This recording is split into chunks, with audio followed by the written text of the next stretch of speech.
Alright, let's talk about ghosts. Not the kind that rattle chains or haunt old houses, but ghosts of a different sort. These are the living phantoms, the flesh and blood enigmas who walk among us. They appear for a fleeting moment, captured by the unblinking eye of a camera, and then they vanish. They leave behind a trail not of ectoplasm but of questions. Who were they? Where did they come from? What secrets did they take with them when they disappeared back into the shadows? We live in an age where nearly every corner of our world is documented, yet some individuals manage to slip through the cracks of identification. Their stories become modern folklore whispered across the internet, debated by armchair detectives around the globe. These are the stories that really get under my skin, the ones that keep me up at night. They're not just puzzles. They're human stories with the most crucial pages torn out. The camera gives us a face, a setting, a single moment frozen in time. But it can't give us a name, a motive, or a history. It presents a mystery without a solution. The journey into these stories is a journey into the heart of the unknown itself, to look at 5 individuals who were caught on camera but never identified. These people stepped onto the world stage for a brief, bewildering moment and then exited, leaving a legacy of pure mystery. So, grab your gear and turn down the lights. The expedition into the unexplained is about to begin. Our first stop takes us to the sun-drenched coast of South Australia. It's December 1st, 1948, Somerton Park Beach, just outside Adelaide. Morning sunlight over the sand and seawall. A man's body is discovered, propped against the seawall. He looks almost peaceful, dressed impeccably in a suit and tie, shoes polished, no signs of a struggle, no obvious wounds. An unlit cigarette rests on his collar. Police assume it's a simple case, but they're wrong. He becomes known as the Somerton Man. The investigation hits a wall. Labels on his clothing had been meticulously cut off. No wallet, no identification, nothing to give a clue to his name. Dental records and fingerprints match no records in Australia or any other English-speaking country. The autopsy puzzles doctors. Congestion in his organs, suggesting poisoning. No trace of any known substance. Months later, a tiny rolled scrap is found in a secret fob pocket. It reads, Tamam Shud, torn from the final page of the Rubaiyat of Omar Khayyam. A nationwide search begins for the book. A man finds a copy in the back of his unlocked car. Inside, faint pencil letters form a strange code. A phone number is written there too. The code defeats the world's best cryptographers. The phone number leads to a nurse who lived nearby. Then Boxall is found alive. His book's final page is intact. The mystery deepens. Now, let's journey from the warm beaches of Australia to the cold, remote valleys of Norway. The year is 1970. We're in the Isdal Valley, a place nicknamed Death Valley by locals due to its harsh terrain and a history of medieval suicides. On November 29th, a university professor and his 2 young daughters are hiking when they notice a strange burnt smell. Following the scent, they come across a horrifying scene. Tucked between some rocks is the partially burned body of a woman. A half-empty bottle of liqueur, sleeping pills, a packed lunch, fragments of burnt clothing. The scene was bizarre and deeply unsettling. The police investigation that followed only pulled them deeper into a rabbit hole of deception and espionage. The woman had no identification on her. Just like with the Somerton Man, all the labels on her clothing had been carefully removed. Her fingerprints had been sanded off her fingertips, erasing a key part of her identity. At the Bergen train station, investigators found 2 suitcases that belonged to her. Wigs, non-prescription glasses, several different currencies, a notepad with what appeared to be a coded diary. The codes were eventually deciphered, revealing not a secret message but a simple log of the places she had visited. The woman, who became known as the Isdal Woman, had been a phantom traveling across Europe. She had used at least 9 different aliases: Bergen, Oslo, Trondheim, Stavanger. Hotel staff described her as elegant, well-dressed and fluent in several languages including German, French, Flemish and English, always with an accent. But her movements seemed more like those of a secret agent, constantly covering her tracks and switching her identity at a moment's notice. Our next mystery takes us to a pivotal, tragic moment in American history. The date is November 22, 1963. The location is Dealey Plaza in Dallas, Texas. President John F. Kennedy's motorcade is making its way through the cheering crowds. Suddenly, gunshots ring out, chaos erupts, people are screaming, running for cover. In the middle of this panic and terror, numerous photographs and films capture a mysterious woman. She stands her ground, seemingly unfazed. She is holding a camera up to her face, filming the entire event. She became known as the Babushka Lady because of the distinctive headscarf she wore, tied in a style common among elderly Russian women. In the aftermath of the assassination, the FBI and other investigators sought to gather every piece of photographic and film evidence they could find. They put out public appeals for anyone who had been filming or taking pictures in Dealey Plaza to come forward. Dozens of people did, providing crucial evidence that helped piece together the timeline of the tragedy. Yet the Babushka Lady never came forward. Her film, which would have captured the assassination from a unique and potentially vital vantage point, directly across from the grassy knoll, was never seen by authorities. She simply melted back into the crowd and vanished from history. The mystery, of course, is twofold. Who was she, and what did her film show? Her calm demeanor in the face of gunfire is perplexing. While others around her ducked or fled, she remained steady, continuing to film. The most famous claimant was a woman named Beverly Oliver, who in 1970 said she was the woman in the photos. However, her story has been widely discredited by researchers, who point out major inconsistencies.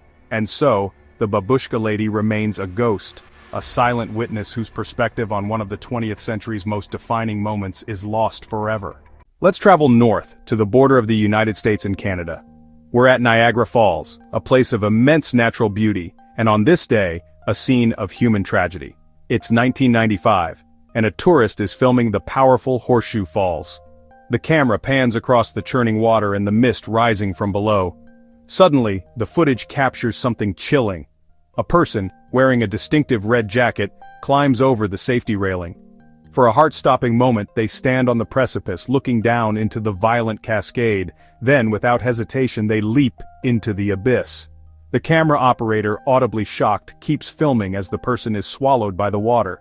This haunting piece of footage, often referred to as the Niagara Falls Jumper, quickly became one of the earliest examples of viral, morbid curiosity on the internet. In the days and weeks following the incident, authorities scoured missing persons reports from both the US and Canada. They searched the lower Niagara River for a body, but they found nothing. No one came forward to report a friend or family member missing who matched the description. The person in the red jacket seemed to have no name, no history, and no one to mourn their apparent demise. The search was extensive. Typically, when someone goes over the falls, their body is recovered downstream within a few days. But in this case, days turned into weeks and weeks into months with no sign of the person. It was as if they had simply vanished into the mist. Whatever the truth, the identity of the person in the red jacket remains unknown.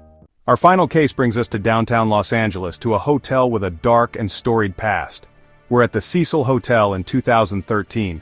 The hotel has been linked to serial killers like Richard Ramirez. Our subject is Elisa Lam, a 21-year-old Canadian student who was traveling alone up the West Coast. She had been staying at the hotel and keeping in daily contact with her family. Then, on January 31st, the calls stopped.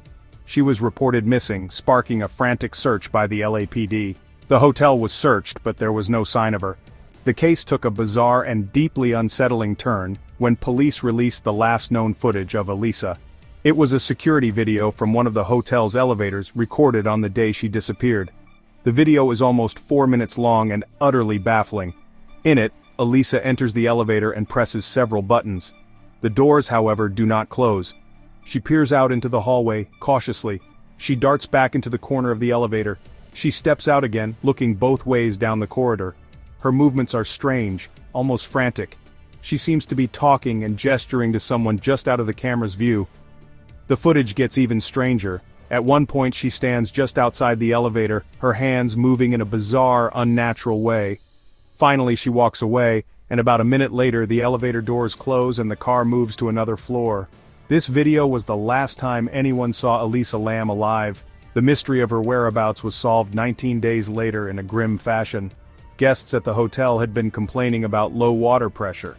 A maintenance worker went to check the large water tanks on the hotel's roof. Inside one of the sealed tanks, he found Elisa Lam's body, but for many, this explanation feels incomplete.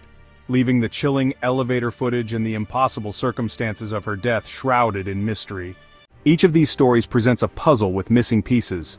For the Somerton Man, the leading theory has long been that he was a Cold War spy. The indecipherable code, the untraceable poison, the meticulously removed labels, it all has the hallmarks of espionage. In 2022, a researcher claimed to have used DNA to identify the man as Carl Charles Webb, an electrical engineer from Melbourne. The Isdal Woman's case also screams of Cold War intrigue, her multiple identities, wigs, constant travel across Europe. She may have been an agent for East Germany or the Soviet Union or perhaps even Mossad. Her death could have been a cleanup operation by her own agency or an assassination by a rival one. When we look at the Babushka Lady, the explanations become more grounded, yet no less frustrating. She may have been an ordinary citizen terrified by what she witnessed. She may have been afraid of getting involved with the FBI or feared retaliation from conspirators. The mystery endures because of a very human choice to remain silent, a choice that has left a permanent blank spot in the historical record. Finally, for Elisa Lam and the man in the red jacket, the mysteries are rooted in psychology and the limits of human endurance. For Elisa Lam, her diagnosed bipolar disorder is the most cited explanation. It's possible she was experiencing a severe manic or psychotic episode that led to her erratic behavior in the elevator. For the Niagara Falls jumper, the simplest answer is often the most likely. A tragic suicide. By a fluke of nature, the body was trapped by the river's undercurrents. Yet the visual evidence is so strange and the circumstances so extreme that these logical explanations feel unsatisfying, leaving room for endless speculation. So why do these stories captivate us so profoundly? We're drawn to them like moths to a flame. I think the fascination comes from a fundamental part of our human nature. We are pattern-seeking creatures who crave resolution. A story needs a beginning, a middle, an end. When we are presented with a real-life narrative that's missing its final chapter, it creates a kind of cognitive dissonance. These individuals act as blank canvases onto which we project our fears and fantasies. They are no longer just people, they are symbols. They represent that there are still secrets in the world. In an age of surveillance and digital footprints, the idea that someone can vanish, or appear out of nowhere, is both terrifying and strangely appealing. These mysteries also serve as modern campfire stories. They are tales of the unexplained, passed down through documentaries, podcasts, viral videos. It's a form of intellectual adventure, a way to play detective from the comfort of our own homes.